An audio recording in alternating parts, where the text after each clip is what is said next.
Hello everyone students, welcome back. आज की इस वीडियो में आपका मैं बहुत बहुत स्वागत करता हूं। और आज की इस वीडियो में क्लास 10 का आप थंबनेल में देख के समझिए कि हम आज क्लास 10 की फिजिक्स का यानी कि भौतिक विज्ञान का चैप्टर नंबर 10 प्रकाश तथा प्रकाश के अपवर्तन के बारे में पढ़ेंगे। ठीक है, तो सबसे पहले हम इस चैप्टर में अच्छे अच्छे पॉइंट की चर्चा करेंगे और ये बोर्ड की दृष्टि से बहुत इंपॉर्टेंट चैप्टर है। ठीक है, तो सबसे पहले हम समझते हैं कि हमें पढ़ना क्या क्या है। देखो, इसके अंदर हमें प्रकाश पढ़ना है, परावर्तन पढ़ना है, अपवर्तन पढ़ना है। फिर इसमें पढ़ेंगे दर्पण के बारे में, इसमें पढ़ेंगे दर्पण सूत्र पढ़ेंगे। ठीक है, ऐसे चैप्टर ऐसे कुछ इसमें क्या है पॉइंट्स हैं, उनको हम डिक्लेयर करते हुए चलेंगे। तो आज की इस वीडियो में आपको मैं बहुत चीज़ें क्लियर करा दूंगा। ठीक है, तो सबसे पहले हम समझते हैं कि प्रकाश किसे कहते हैं। मेरा पहला टॉपिक है प्रकाश। अगर मैं प्रकाश समझता हूँ तो बाकी के दो टॉपिक भी बहुत आसान हो जाएंगे, कोई दिक्कत वाली बात नहीं है। आज मेरे जो पर्पस है, मेरा फोकस है, उद्देश्य है, वो आपका प्रकाश समझाने का उद्देश्य है। ठीक है, प्रकाश क्या होती है? देखो, प्रकाश को इंग्लिश में बोलते हैं लाइट। लाइट क्या होती है? देखो, अगर ये मेरा कमरा है, एक बार मैं जाके वीडियो रिकॉर्ड कर रहा हूँ, तो यहाँ क्या है, लाइट है। और लाइट से हमें क्या दिख रहा है? बोर्ड दिख रहा है, मैं दिख रहा हूँ, आपको दिख रहा हूँ ना। ठीक है, तो प्रकाश क्या होती है? प्रकाश एक ऐसी ऊर्जा होती है या एक प्रकार की ऊर्जा होती है जिससे हमें वस्तु दिखाई देती है। तो आप लिख सकते हो कि प्रकाश एक प्रकार की ऊर्जा होती है जिससे हमें वस्तु दिखाई देने लगती है। तो मैं जैसे आपको प्रकाश के लिखवाता हूँ। देखो, सबसे पहले हम समझते हैं कि प्रकाश किसे कहेंगे। ठीक है, चलिए देखते हैं। देखो, प्रकाश, सबसे पहले हम हेडिंग लगाएंगे प्रकाश। देखिए, ठीक है, प्रकाश एक प्रकार की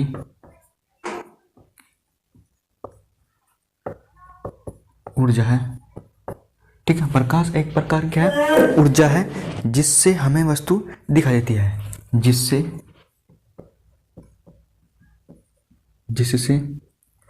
ठीक है, जिससे हमें वस्तु दिखाई देती है। ठीक है, जिससे हमें वस्तु क्या देती है? दिखाई देती है। तो ये आप प्रकाश की या लाइट की एक डेफिनेशन है कि प्रकाश एक प्रकार की ऊर्जा है। ठीक है, जिससे हमें वस्तु दिखाई देती है। तो प्रकाश क्या होती है? एक प्रकार की ऊर्जा होती है जिससे हमें क्या दिखाई देती है? वस्तु दिखाई देती है। ठीक है, अगर मैं यहाँ पर कोई लाइट है, अगर आप इधर भी देख रहे हो कोने पर, कि जब आप अब एग्जाम्पल आपको दैनिक जीवन एग्जाम्पल बताता हूँ आपको। जब आप पढ़ने के लिए बैठते हो, आपके पास बंद कमरा है, उसमें कोई है, तो आप लैलटेन को ऑन करते हो। ठीक है, जैसे आप इधर देख रहे होंगे बीच बराबर में, ठीक, एक फोटो आया होगा आपके सामने, तो करते हो ना, तो वहाँ पर क्या होता है? प्रकाश उत्पन्न हो जाता है, प्रकाश फैल जाता है। ठीक है, तो वहाँ से क्या होता है? आपको वस्तु दिखाई देने लगती है। तो इसी में लिखा है कि प्रकाश एक प्रकार की ऊर्जा होती है जिससे हमें वस्तु दिखाई देती है। आई होप आप समझ गए होंगे। ठीक है, और अब उसके बाद हम करते हैं प्रकाश के गुणों की बात करते हैं कि प्रकाश गुण क्या होते हैं, क्योंकि हर व्यक्ति के क्या होते हैं? गुण होते हैं। तो प्रकाश के मैं गुण की बात करूँ, देखो बच्चों, प्रकाश हमेशा सीधी रेखा में चलता है।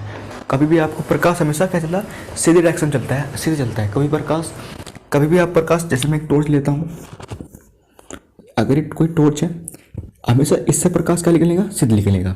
तो प्रकाश का पहला गुण क्या होता है? अगर मैं इसके गुण की बात करूँ, ठीक है, प्रकाश हमेशा जो है एक सरल रेखा में गमन करता है। अगर ये कोई टॉर्च है, अगर आप टॉर्च को है जलाएंगे तो हमेशा उसमें क्या निकलेगा? प्रकाश सीधे निकलेगा। कभी भी प्रकाश ऐसे नहीं निकलता है। निकलता है क्या? निकलता नहीं। तो हमेशा जो प्रकाश है वो हमेशा सीधे निकलेगा, कभी भी ऐसे नहीं निकलेगा। तो पहला पॉइंट का लिखते गुण में हम लिख सकते हैं कि प्रकाश जो होता है वो सरल रेखा में चलता है। ठीक है, तो प्रकाश जो है हमेशा क्या में चलता है? तो पहला पॉइंट आप लिखोगे कि प्रकाश सरल रेखा में चलता है। प्रकाश क्या होता है? सरल रेखा में चलता है। हमेशा प्रकाश सरल रेखा में चलेगा, सीधी रेखा में चलेगा। ये पॉइंट आप लिख दोगे ना एग्जाम में कि प्रकाश हमेशा सरल रेखा में चलता है। ठीक है, अब देखो, प्रकाश की चाल अलग अलग माध्यम में अलग अलग होती है। देखो, प्रकाश की चाल हर माध्यम में अलग अलग होती है। अब आगे आप आने वाले टाइम आप अपवर्तन के बारे में पढ़ोगे ना, अपवर्तन के में आप पानी के अंदर प्रकाश ले जाओगे तो वहाँ पर प्रकाश चाल कुछ होगी। तो अलग अलग माध्यम में अलग अलग चाल होती है प्रकाश की। ठीक है, जो प्रकाश की चाल होती है वो अलग अलग माध्यम में अलग अलग होती है। एक पॉइंट क्या लिखोगे कि नंबर 2 पॉइंट आप लिखोगे कि प्रकाश की चाल अलग अलग अलग माध्यम में अलग अलग माध्यम में अलग अलग होती है, अलग अलग होती है। ठीक है, जो प्रकाश की चाल होती है वो प्रकाश की चाल अलग अलग माध्यम में अलग अलग होती है। नीचे जा थोड़ा नीचे। ठीक है, और अब थर्ड पॉइंट की बात करूं, और आपको सेकंड पॉइंट समझ में आया कि प्रकाश की चाल जो होती है अलग अलग माध्यम में अलग अलग होती है। ठीक है, ठीक है, और अब हम बात करते हैं रोगी। ठीक है, देखते हैं कि अब अगला पॉइंट है कि प्रकाश की चाल निर्वात में 3 गुणा 10⁸ मीटर प्रति सेकंड होती है। निर्वात का मतलब होता है वायुमंडल में, जो वायुमंडल में चाल होती है प्रकाश की वो 3 गुणा 10⁸ मीटर प्रति सेकंड होती है। ये टॉपिक बच्चों आपके एग्जाम में पूछा जाता है कि प्रकाश की चाल निर्वात में कितनी होती है। तो हम लिखेंगे कि प्रकाश की चाल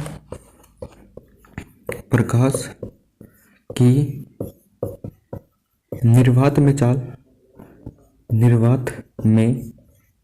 चाल 3 गुणा 10⁸ मीटर प्रति सेकंड होती है। ठीक है, ये आप लिखोगे एग्जाम में कि जो प्रकाश की चाल होती है वो निर्वात में 3 गुणा 10⁸ मीटर प्रति सेकंड होती है। ठीक है, तो ये 3 पॉइंट होते हैं। अब चौथे पॉइंट की बात करूं, जो प्रकाश होता है वो हमेशा विद्युत चुंबकीय तरंगों के रूप में चलता है। जैसे कोई व्यक्ति है, ठीक है, ये धरती है, ये व्यक्ति है, तो ये क्या पे चलता है, धरती पे चलता है ना। तो ऐसे ही जो प्रकाश होता है हमारा वो विद्युत चुंबकीय तरंगों के रूप में चलता है। ठीक है, जो प्रकाश होता है वो प्रकाश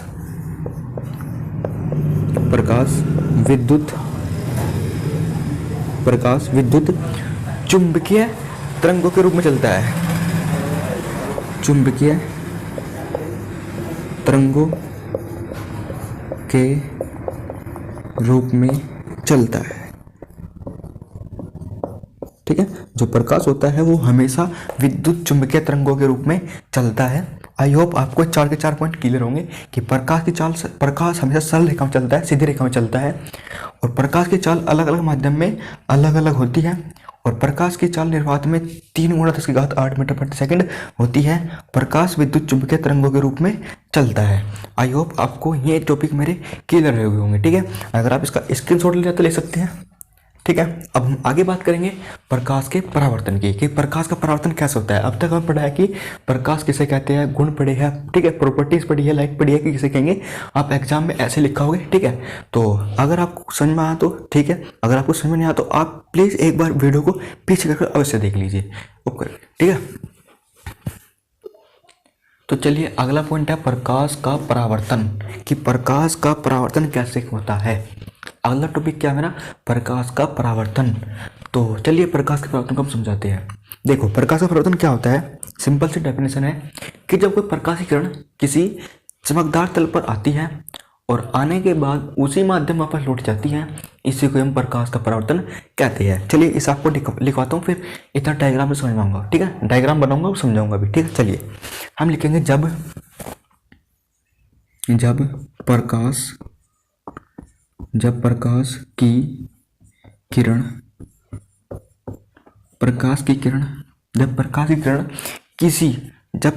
किसी माध्यम,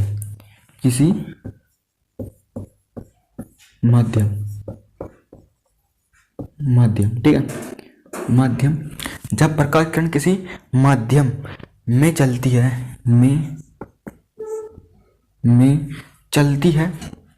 ठीक है, चलती हुई,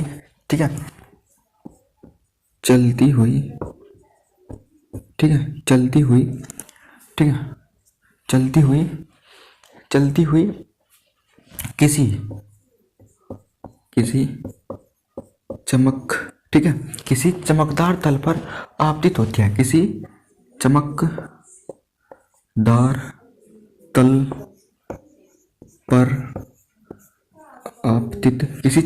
पर क्या होती है, आपतित होती है। ठीक है, किसी चमकदार तल पर क्या होती है, आपतित होती है। ठीक है, इसी घटना को, ठीक है, आपतित होती है। ठीक है, अगर प्रकाश किरण किसी माध्यम से चलती हुई किसी चमकदार तल पर आपतित होती है तो वह टकराने के बाद वह टकराने के बाद, इसके बाद, तो वह टकराने के बाद टक्कर टकराकर टकराकर उसी माध्यम में, ठीक है, उसी माध्यम में वापस लौट जाती है, वापस लौट जाती है। ठीक है, इसी घटना को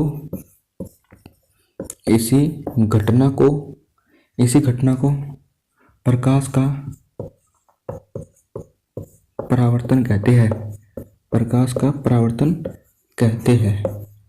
ठीक है, चलिए समझाते हैं। देखो, जब प्रकाश की किरण किसी माध्यम से चलती हुई किसी चमकदार तल पर आपतित होती है, ठीक है, आपतित होती है, तो वह टकराकर उसी माध्यम में वापस लौट जाती है। ठीक है, लौट जाती है। इसी घटना को प्रकाश का परावर्तन कहते हैं। जब कोई प्रकाश किरण किसी माध्यम से आती है और माध्यम से आने के बाद उसी माध्यम में वापस लौट जाती है, इसी घटना को हम क्या कहेंगे? प्रकाश का परावर्तन कहेंगे। ठीक है, कहते हैं। ठीक है, तो चलिए आप इसे क्या कर लिए? नोट डाउन कर लिए। चलिए हम आपको समझाते हैं क्या है। देखो, मान के चलिए ये मेरे पास क्या है? एक चिकना तल है। ठीक है, ये मेरे पास कोई क्या है? एक तल है। ठीक, तल मैंने कोई भी शीशे की कांच की है या कोई लोहा रखा हुआ है, कोई तल है। मान के चलिए यहाँ से मैंने क्या करा? एक टॉर्च ले ली, ये लीजिए, और मैंने यहाँ से एक किरण छोड़ी। वो कहने की जब प्रकाश किरण किसी माध्यम मैंने टॉर्च है, इससे मैंने कांच की एक क्या ली? किरण ली, और इस तल पर टकरा गया। और टकराने के बाद क्या होगा बच्चों? ये इसी माध्यम में वापस लौट जाती है। इसी घटना को हम क्या कहेंगे? प्रकाश का परावर्तन कहते हैं। क्या कहते हैं? कि जब प्रकाश की किरण किसी चमकदार तल पर टकराती है और टकराने के बाद इसी माध्यम में वापस लौट जाती है, इसी घटना को हम प्रकाश का परावर्तन कहते हैं। और जो हमारी आने वाली किरण होती है ना, जो हमारी आने वाली किरण होती है, ये वाली, इसे हम आपतित किरण कहते हैं। क्या कहते हैं? आपतित किरण कहते हैं। आई बात समझ में आपकी? जो हमारी ये आने वाली किरण होती है, इसे हम आपतित किरण कहते हैं, और जो हमारी जाने वाली किरण होती है, इसे हम परावर्तित किरण कहते हैं। चलिए इसे क्या कहते हैं? परावर्तित। इसे हम क्या बोलेंगे? परावर्तित किरण कहते हैं। ठीक है, थोड़ा मैं लिख रहा हूँ, 1 मिनट आपका। ठीक है, परावर्तित किरण कहते हैं। ठीक है, इसे हम परावर्तित किरण कहते हैं। आई होप आपकी समझ में आ गई। जब प्रकाश किरण कोई आपतित किरण आई और यहाँ पर टकराने के बाद इसी माध्यम में वापस लौट गई, इसी घटना को हम क्या कहेंगे? प्रकाश का परावर्तन कहते हैं। और इसके बीच में होता है अभिलंब। क्या होता है? अभिलंब। अभिलंब क्या करता है? वो इसका, ये जो हमारे पास जो किरण आई है, इसके और अभिलंब के बीच में क्या होता है? कोण बनाता है। क्या बनाता है? कोण। ये कोण को हम बोलते हैं आपतन कोण। इसे हम क्या बोलते हैं? आपतन कोण, जिसे हम आई से डिनोट करते हैं। जिसे हम क्या डिनोट करेंगे? जिसे हम हमेशा आई से डिनोट करते हैं। क्या डिनोट करेंगे? आई से। ठीक है, आपतित किरण और अभिलंब के बीच बनने वाला कोण क्या होगा? आपतन कोण। ये बात आप हमें ध्यान रखना। क्या होता है? आपतन कोण होता है। और अभिलंब और परावर्तित किरण, ये जो किरण आज गई हुई है, इसे हम परावर्तित किरण बोलेंगे। ठीक है, और जो इसके बीच में कोण बनेगा, ये बनेगा परावर्तन कोण। कौन सा कोण बनेगा? परावर्तन कोण बनेगा। ठीक है, जिसे हम आर से नोट करेंगे। ठीक है, रुकते हैं। ठीक है, और इसे हम आर से नोट करेंगे। हमेशा आपको एक बात ध्यान रखनी है कि जो मेरा आपतन कोण होता है आई, और जो परावर्तन कोण होता है आर, ये हमेशा क्या होते हैं? इक्वल होते हैं। क्या होते हैं? इक्वल होते हैं। आपतन कोण आई और परावर्तन कोण आर हमेशा क्या होते हैं? बराबर होते हैं। ठीक है, उसके बाद, ठीक है, तो आप समझ गए होंगे किसे हम क्या बोलेंगे। अब हम पढ़ेंगे प्रकाश के परावर्तन के नियम। हम क्या पढ़ेंगे? प्रकाश के परावर्तन के नियम। ये परावर्तन के नियम, 2 ही नियम होते हैं। नियम क्या होता है? चलिए लिखते हैं, मैं इधर लिखता हूँ नियम। ठीक है, नियम। किसके नियम? प्रकाश के परावर्तन के नियम। नंबर 1 नियम क्या होता है? देखो, नंबर 1 नियम क्या लिखेंगे? जो हमारी आपतित किरण, आपतित किरण और परावर्तित किरण, ठीक है, जो परावर्तित किरण कोमा अभिलंब ठीक है, कोमा अभिलंब, ठीक है, अभिलंब तीनों एक ही तल में होते हैं, तीनों एक ही तल में होते हैं, तीनों क्या होते हैं, एक ही तल में होते हैं। देखो बच्चों, आपतित किरण और परावर्तित किरण और अभिलंब तीनों क्या होते हैं, एक ही तल में होते हैं। मैंने लिखा कि आपतित किरण और परावर्तित किरण और कोमा अभिलंब तीनों एक ही तल में होते हैं। देखो, आपतित किरण, परावर्तित किरण और अभिलंब तीनों कहाँ हैं, एक ही तल में होते हैं। आई बात सबको समझ में आ गई।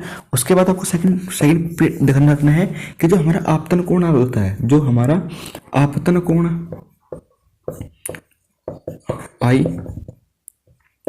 और वो हमेशा बराबर होता है किसके, परावर्तन कोण। किसके होता है, परावर्तन कोण आर के हमेशा क्या होता है, बराबर। जितना हमारा आपतन कोण होता है वो बराबर होता है परावर्तन कोण के। कभी कभी एक नंबर का क्वेश्चन आता है कि अगर आपतन कोण और परावर्तन कोण हमेशा कैसे होते हैं, तो हमेशा कैसे होते हैं, बराबर